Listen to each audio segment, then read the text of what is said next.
What's going on, guys, and welcome back to another video. Now, a few months ago I posted a video reviewing British American tobacco stock where I discussed some of the headwinds and the tailwinds that the company faces, effectively gave my valuation of the company based on its fundamentals, and then discussed whether I thought that it was a value play or a value trap. And to save you from having to go and watch the video, effectively I summarized with, whilst it looks like we have a large margin of safety, I think that there are a lot of headwinds to the company in the form of regulatory action, particularly by the Biden administration, but not only that, a sort of increasing health consciousness of the sort of overall Western population. However, that was before we had a lot of data on inflation. And now, because the macroeconomic environment has changed slightly, or at least the data that we have has now changed, I'm sort of beginning to change my opinion on the stock, right? So if we look to this data here, we can see that the uptick in inflation. Now, I guess before we actually get into this, I'm not going to be the person that's beating the drum about inflation and that the market's going to crash and all of that, right? We all know by now that inflation is here. The data tells us that it is, and I'm not going to be beating the drum that it's, the markets are going to crash. I'm not going to do that in this video. However, it is important to this stock, right? So we've got here in April 2021, inflation stood at 4.2%, and that's where we started to see the large increase, right? The large rise. Now, this data was actually released in mid-May. Now, if we look to the video that I produced, it was released on May 3rd, and I actually think I recorded it slightly before that. So I didn't have access to this data at that time, and then we can see from there it's been on an uptrend ever since, right? So, okay, why am I talking about this? Why does it matter? I guess before we go on to talk about why it matters, right, it's important to also know why we're seeing inflation in the first place. So very, very briefly, effectively, the Fed has been printing a lot of money, introducing a lot of cash into circulation. Liquidity is very high, and that results in high inflation. So just by way of an example, this is the M1 money stock chart, and we can see that this is on a logarithmic scale as well, so it sort of reduces the visual impact of any parabolic increases like we see here. But in effect, the supply of cash in circulation increased dramatically following the pandemic, right? So that has resulted in inflation. And there are some arguments as to whether this inflation is transitory or whether we're going to see this on a sustained basis. And why is that important as to how we value stocks? Well, it can be quite complicated depending on how far you want to go into it. But effectively, if inflation is high, then there's a good chance that the Fed is going to increase interest rates to try and bring inflation down, which then is going to result in higher discount factors. And so for any growth stocks that you hold, effectively you're discounting those future cash flows at a higher rate. And so for any stocks whereby you think that long-term into the future, the profits and the cash flows are going to be higher, those cash flows are now going to be worth less today, right? And if I've just confused you even more, I do apologize. I do have a video on inflation, but yeah, that's pretty much sort of the crux of it, right? So that's part of it. And then another part of it is that costs are going to increase for businesses. And if those businesses can't pass those costs on to the consumers, then the profits are going to reduce. So that's sort of the very basics of it, right? It is a lot more complicated than that, but that's at the very sort of rudimentary level. Anyway, why is it important, right? So there's an article here, and this is why I'm talking about it. So there was an article that was released by the Financial Times this morning, and it was released by the Director of Investment Research at Bridgewater Associates. Now, if you don't know anything about Bridgewater Associates, it was founded by Ray Dalio, who is one of the greatest investors to have ever lived, arguably, right? So, and whilst Ray Dalio didn't write the article itself, it was written by the Director of Investment Research at Bridgewater Associates. And so it was written by somebody that has at least a bit of an idea of what they're talking about, or at least you would hope so. Anyway, so what does the article say? So I won't read through all of the article, but effectively it reads here: financial markets continue pricing in both that the inflation will prove transitory and that policymakers will barely need to budge in response. In other words, we won't need to increase interest rates drastically to sort of combat the inflation, because inflation is only going to be transitory, right? We see here, let's first consider the outlook for inflation, persistent or transitory. We certainly would not expect the record high consumer price prints from earlier this year to be sustained. In other words, around 5.5% year over year. We're not expecting that. But aggressive fiscal stimulus, including another $2 to $3 trillion in spending, is likely to be passed before year end. accommodated by money printing, is fueling demand without commensurate supply. It then reads that in recent weeks, several Fed officials have suggested that they may need to start tightening cycles sooner and potentially at a faster pace than is currently discounted. These conversations are happening in the context of lessons learned from the last few decades. Keeping monetary policy too tight and not being able to ease enough is seen as a bigger risk than allowing inflation to rise and needing to tighten and catch up later. So in short, all that's saying is that it's easier to react now and increase interest rates sooner rather than kick the can down the road and then try and play catch up later on, right? And then the article closes with, more immediately though, we think market pricing, data trends and the Fed's evolving reaction function underscore a very real need for investors to protect portfolios against higher, more sustained inflation. So will we go through a period of higher sustained inflation? Well, it's always the case with investing, right? Possibly, possibly not. We don't know. But I don't think it's necessarily stupid to have a small allocation of your portfolio in some of the more defensive stocks, depending on what your overall goals are for your portfolio. Now, if you're like me and you're maybe 25 years or so away from needing to tap into your investment portfolio, then it's not as important for somebody that's closer to retirement. However, if you are somebody that does fear inflation and actually does think that we might see a market correction and you are holding cash as a result of that, something like a British American Tobacco or another defensive stock might not be a bad option for you, right? So the thing is that because sort of earnings multiples and valuation multiples are so low for this stock in particular and many others like it, even in a market downturn, it's not going to go that much lower. Now we'll get onto some of the valuation and the fundamentals in a moment, but effectively, you're not going to be stung as badly as you would in maybe a higher growth company. So if you are thinking, or if you are holding cash, then maybe you should consider something like a British American Tobacco as a cash proxy, right? So rather than hold cash and have that balance sort of eroded away by inflation, you can collect your 8% dividend year over year. You'll probably get some capital appreciation as well. It's not an attractive stock. It's not a sexy stock. You're not going to sort of double your money in a year. It's not going to happen, but it could be a good proxy for cash that also actually doesn't return you too bad on your investment. Anyway, let's dig into some of the fundamentals, right? Actually, before we dig into the valuations, right, I just want to dig into a little bit further why something like a tobacco stock is a really good hedge against inflation. So this article is from the University of Bath, which is a UK university, right? And it goes on to talk about the tobacco industry's pricing power. And we'll go through some of the details, but in summary, what it is saying is that tobacco companies have this amazing pricing power that they can increase their prices consistently over and above what inflation is to pass those sort of price increases on to the consumer and without damaging their overall profitability. So we'll dig into some of the data of it as well, but let's just read a little bit of the article. So it reads here, perhaps the most remarkable change in the tobacco industry in recent years is the increase in its pricing power. Its ability to ensure that prices and thus profits increase more quickly than volumes fall. An estimated 92% of revenue in the global tobacco market was generated from cigarettes. Yet since 2000, growth in global cigarette sales has slowed to under 1% annually, and if China is excluded, global volumes are already falling, research by the University of Bath has found. Despite this picture, industry profits continue to rise. As the research highlights, the value of global cigarette sales has risen by 84% in the past decade, with increases in value even in markets experiencing major volume declines. So they are generating more profits even where they are selling less cigarettes.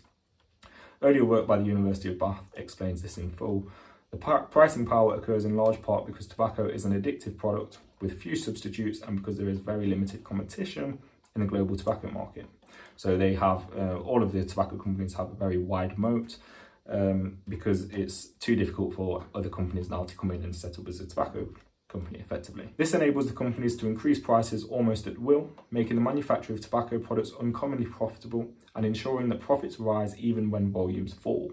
Indeed, the profit margins in the tobacco sector way outstrip those in other consumer staples industries. But if an objective article from a university doesn't convince you, if we move across to this. Now this is a graph comparing the consumer price index for all items in the US, which is the blue line, and then the red line is the consumer price index for tobacco products.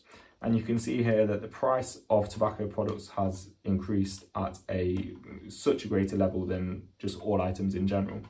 So normal inflation effectively is the blue line, and then the red line is the inflation in tobacco products. So I think that the CPI of tobacco products has been around 7.5%, whereas inflation in all items has been 2.5%. So tobacco companies generally have this really good pricing power where they can increase the price of their products without sort of drastically damaging the volumes of which they're selling. Now, sales volumes are declining. Generally, there is a general trend in their sales volumes, but effectively they offset the decline in volume with an increase in price. So if we look at the 5-year chart of the stock, it is pretty horrific, right? So it's lost 42% of its value in those 5 years. And it was £46.95 per share back in 2016. We're now at £27.42. So when you see a massive decline in share price like that, you're going to assume that the fundamentals have been in a decline, right? So if we actually go to the fundamentals, revenue was 14 billion in 2016. That is now 26 billion as of 2020, right? So revenues have almost doubled, whereas the stock price is almost halved. If we look at EBITDA, 7.5 billion in 2016, up to 12 billion in 2020.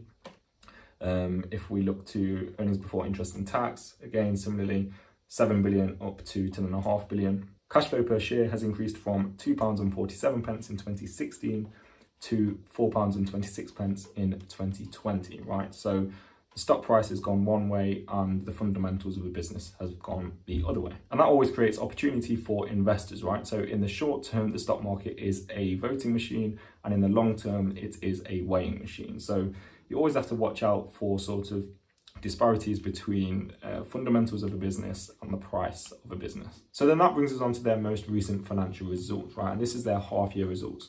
And they actually posted revenue growth of 8.1%. However, look at that asterisk there, which means that there's a clause involved. Typically, it's not as good as it seemed, right? So actually, when we look at it, yes, they posted 8.1% revenue growth if, right, that was in constant FX currencies. So in other words, if there was no change in FX over the year, it would have been 8% revenue growth. Unfortunately for them, they faced some headwinds in the form of foreign exchange, and that was a negative 8.9%, which meant that actually for the 6 months compared to a year ago, they're actually down 0.8%. With that being said, they still said that they haven't changed their 2021 full year guidance, and therefore it hasn't made a massive impact on them. But they did say that they are expecting in the short term to continue to face sort of headwinds in the form of foreign exchange. So that's not very good for the short term. Generally speaking, though, over time, these things do sort of balance out. And so maybe a year from now, we'll start to see that swing the other way. Who knows? But generally speaking, they do sort of balance out. So it's not ridiculous of management to provide sort of a headline figure based on constant currency. Looking into the detail though, new category revenue was up 50%, right? Which is absolutely fantastic. And this is the sort of category which they say they're expecting to be earning or achieving revenues of £5 billion by 2025. I think that they achieved £900 million in the first 6 months. If you extrapolate that for the full year, that's going to be around £1.8 billion. And this is 2021 results. If they're growing at 50%, then that's a very positive sign. And they said that they definitely think that they will hit £5 billion in new category revenue by 2025. So despite the fact that we're seeing sort of volumes in cigarette sales fall, we're expecting to offset that by this new category revenue, at least by a certain amount. So that's good to see as well. And that's how this company is going to continue to achieve that sort of very low single-digit figure revenue growth of around 4 or 5% year over year, at least for the sort of next 5 years or so. And that's what we include in our valuation. Now, I'm not going to dive into the half-year report in this video just because I've already done a bit of a dive into their financials in the last video. And to be honest, there wasn't really much new in here, so it's not really anything for me to talk about. With that being said, we'll look at some of their statistics, right? Because I know that some people like to look at these. So if we flick across to Yahoo Finance, now I'm looking at the American ticker, so the New York Stock Exchange ticker, and there's a reason for that, because let's look at how many shares are sold short, right? So given all of the negative sentiment towards tobacco stocks, you would think that a lot of people are shorting the stock, right? Because everybody seems to have an opinion that the stock is going to just continue to fall to zero. So let's have a look, and actually we scroll down and the short percentage of shares outstanding is 0.12%. In other words, absolutely nobody is betting that this company is going to fall in value or fall in price, because it's already, the sort of valuation multiples that are applied to it are already so low people aren't betting that it's going to go any lower than that.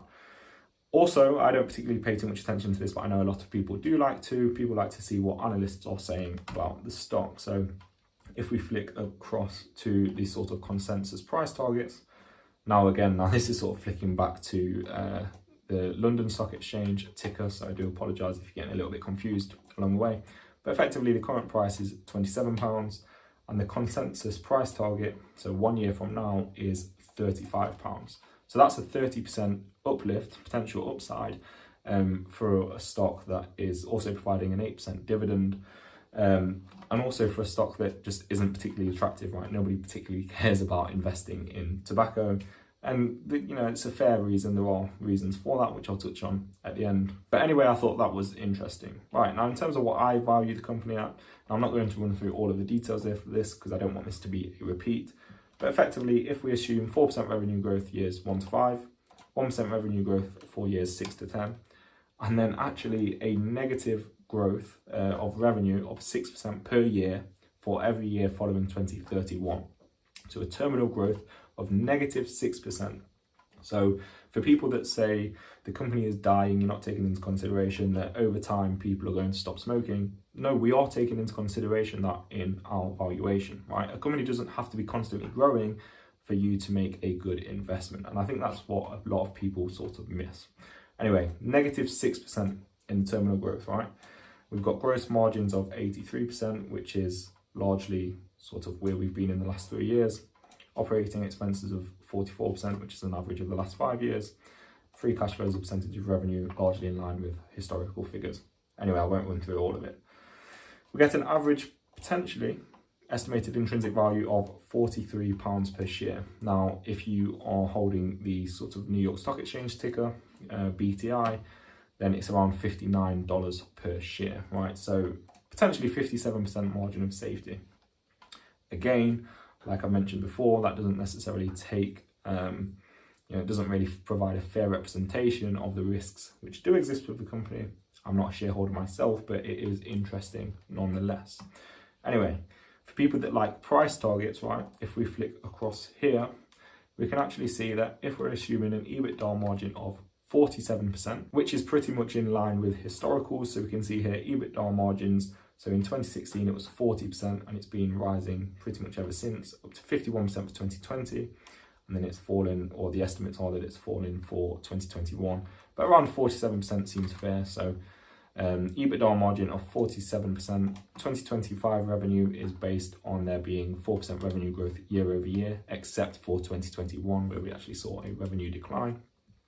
That gives us an EBITDA in 2025 of £14 billion.